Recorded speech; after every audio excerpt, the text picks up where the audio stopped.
Habari. Mimi naitwa Kala. Ni daktari wa binadamu. Na leo nitaenda kuzungumzia mada moja ya afya ambayo ni muhimu sana, ambayo inaenda kwa jina la njia rahisi ya kuhesabu siku za hatari za kubeba ujauzito kwa mwanamke. Hii ni mada ambayo inachanganya watu wengi sana, kwa sababu labda ya mapokeo na jinsi inavyofundishwa. Lakini kuna njia rahisi ambayo unaweza kufanya na ukafahamu njia siku za hatari za kupata ujauzito kwa mwanamke. Sasa hatua ya kwanza ni ipi? Hatua ya kwanza ya kupiga hesabu ya kujua siku za hatari za kubeba ujauzito kwa mwanamke ni kujua mzunguko wake. Sasa mzunguko wa mwanamke ni upi? Mzunguko wa mwanamke ni zile siku ambazo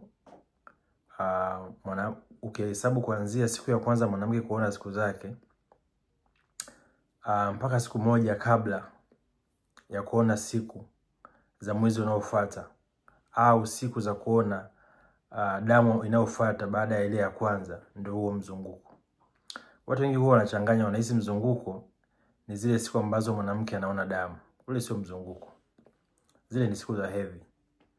Mzunguko ni kama huo niliyokuambia.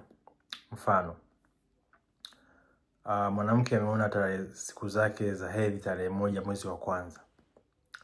Alafu akaona siku zake za hedhi zingine tarehe 31 mwezi wa kwanza. Ukitaka kujua mzunguko wake, unachukua 31, unatoa 1, unapata 30. Huo ndio mzunguko.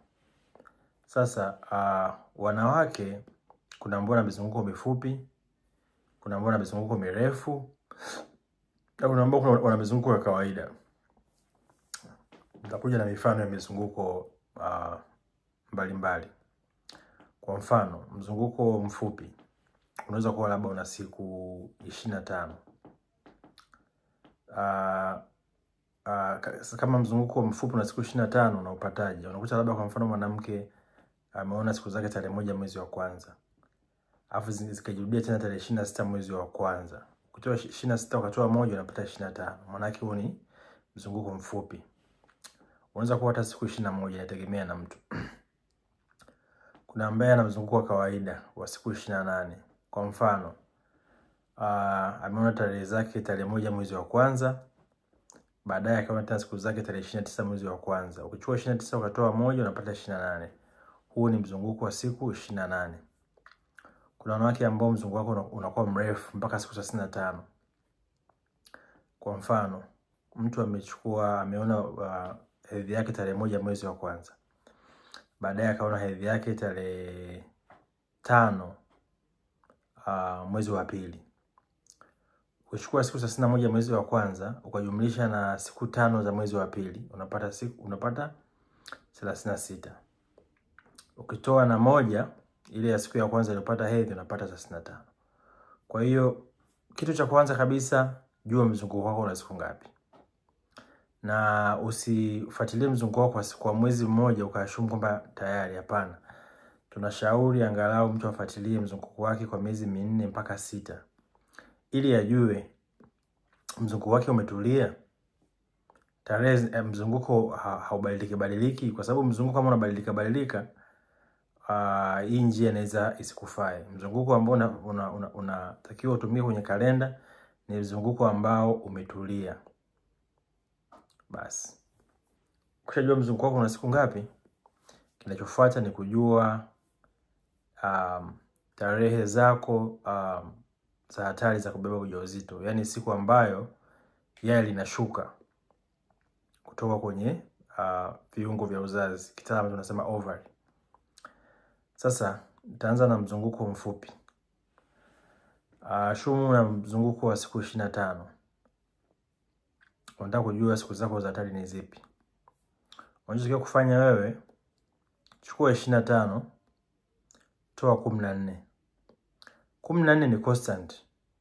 14 haibadiliki. Itatumika kwenye mizunguko yote. Kwa hiyo ukichukua 25 ukatoa 14, unapata 11. Maana 11 ndio siku yako ya hatari, yani ndio siku ambapo yai linashuka. Haya.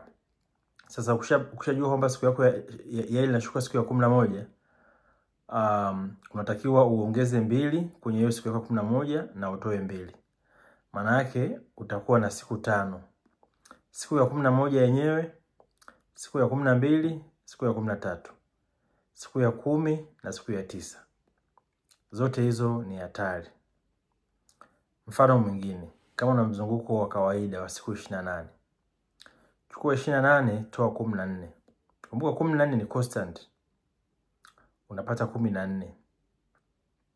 Maana yake siku ya 14 ndio yai linashuka. Siku 2 kabla na siku 2 baada ni hatari. Kwa hiyo siku ya 12, siku ya 13, siku ya 14, 15 na 16 zote hizo ni hatari. Haya. Labda mzunguko wako ni mrefu, una siku 35. Chukua 35 toa 14. Utapata 21.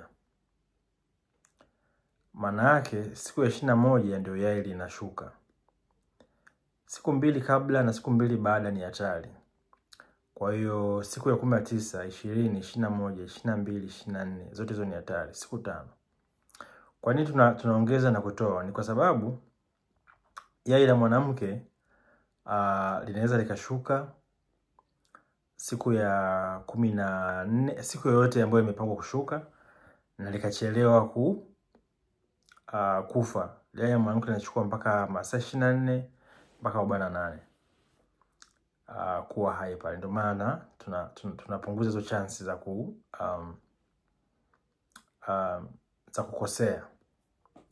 Kwa ukishajua hivyo, basi unakuwa huna haja tena kuhangaika. Maana yake wewe kazi yako tu ni kujua kwamba mimi yai langu litashuka siku fulani na hizi siku zangu ni za hatari.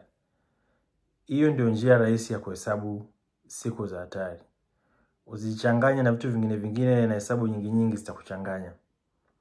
Focus kwenye hii formula na utafanikiwa kwenye njia yako ya uzazi wa mpango. Asante kwa kuangalia video yangu. Unaweza ka-like, ukashare na washikaji. Subscribe kwa channel yangu, na next time nitakushusha video nyingine. Asante kwa kunisikiliza.